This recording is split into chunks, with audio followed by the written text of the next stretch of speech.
జమిలీ ఎన్నికలు నిర్వహించేందుకు వీలుగా కేంద్రం రాజ్యాంగ సవరణ బిల్లును ఈ రోజు పార్లమెంట్లో ప్రవేశపెట్టనుంది. వెంటనే ఈ బిల్లును జేపీసీకి నివేదించాలని కేంద్రం నిర్ణయించింది. జమిలీతో సహా ఇతర బిల్లులు కూడా ప్రవేశపెట్టి ఉభయ సభలను సాధ్యమైనంత త్వరలో వాయిదా వేయాలని కేంద్రం భావిస్తున్నట్టు తెలిసింది. కేంద్ర ప్రభుత్వ వర్గాల ప్రకారం 2029లో జమిలీ ఎన్నికలు జరిపించేందుకు సన్నాహాలు జరుగుతున్నట్లు తెలిసింది. 2029లో లోక్సభ, అసెంబ్లీలకు ఒకేసారి ఎన్నికలు జరుగుతాయని, స్థానిక సంస్థల ఎన్నికలను కూడా జమిలీ పరిధిలోకి తీసుకురావడం 2034 నాటికి జరుగుతుంది అని అధికార వర్గాలు అంటున్నాయి.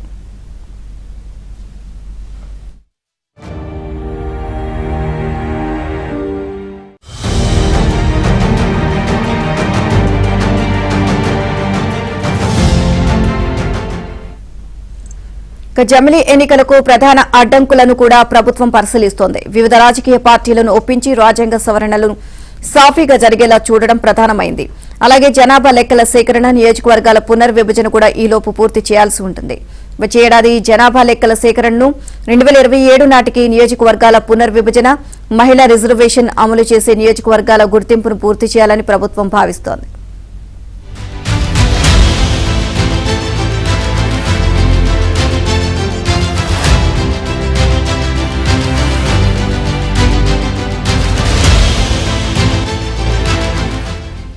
ఇక పార్లమెంటుతో పాటు ఏదైనా రాష్ట్ర అసెంబ్లీకి ఎన్నికలు నిర్వహించలేని పరిస్థితులు ఉంటే అలాంటి సందర్భంలో ఏం చేయాలో నిర్దేశించే నిబంధనను రాజ్యాంగ సవరణ బిల్లులో పొందుపరిచింది. ఆ రాష్ట్ర ఎన్నికలను తర్వాత నిర్వహించేలా రాష్ట్రపతి ఉత్తర్వులు జారీ చేసే వెసులుబాటు కల్పించింది. ఈ మేరకు బిల్లులోని సెక్షన్ 2 సబ్ క్లాజ్ 5లో చేర్చారు. ఇక ఈ బిల్లును ప్రవేశపెట్టిన అనంతరం కేంద్రం జేపీసీకి నివేదిస్తుంది అని ప్రభుత్వ వర్గాలు పేర్కొన్నాయి. ఇక ఈ రోజు సాయంత్రానికి జేపీసీ సభ్యులను ప్రకటించే అవకాశం ఉందని తెలిపాయి. కీలకమైన జమిలీ బిల్లు ప్రవేశపెట్టనున్న నేపథ్యంలో పార్లమెంట్ సమావేశాలకు తప్పనిసరిగా హాజరు కావాలని ఆదేశిస్తూ బీజేపీ లోక్సభలో తమ ఎంపీలకు విప్ జారీ చేసింది.